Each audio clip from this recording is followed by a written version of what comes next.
तो कहते हैं बाप को मत सिखाओ बच्चे ठीक कैसे है, पैदा करना। कोई जरूरी थोड़ी है। तो बाप तो मेरे चाना बेचते थे, लेकिन मैं स्टार बन गया। अब उस बाप को क्या कहूँ, बट मेरा बाप दोषी नहीं थे उस हाँ तो खेसारी भैया चाचा के का कहब, न कुछ कहिए। माखिर एगो बात जरूर कह दिए, 2-4 प्लेट हमरा के कह दिए ले ले हन हमरा ला, काहे कि हमरो देहिया तक सूख गइल बा। तोहनी सबके दिन रात के वीडियो सब देखई में तक केसो हमर झुराता। ऐसे कहता नहीं, कह दिए चाचा के 2-4 प्लेट ले ले हैं हमरा ला। कह तारा से चाना हमार पिताजी बेचत रहले तो हम स्टार हो गईनी।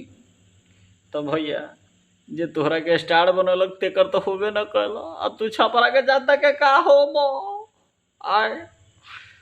एगो तोरे पापा चाना बेचत रहले से तू स्टार भइलो। रिक्शा चलावे वाला के बेटा आईपीएस बहुत कुछ बनेला, आ तू एगो स्टार बन गला तो बड़ाई करत रह, हेंग या तो होंग या तो हई तो हऊ। हम का जीरो हई, हम तो तोरा से फर्स्ट क्लास होम बड़ी मर दे है नहीं। चुपचाप नहीं या मोबाइल लेके देखिए, खाली बस बैठ के तोहनी के वीडियो देखेगा बा, बस आराम से बैठ के तोहनी के ऊपर में देखे सुनी हम कर दोगे बस हो गई।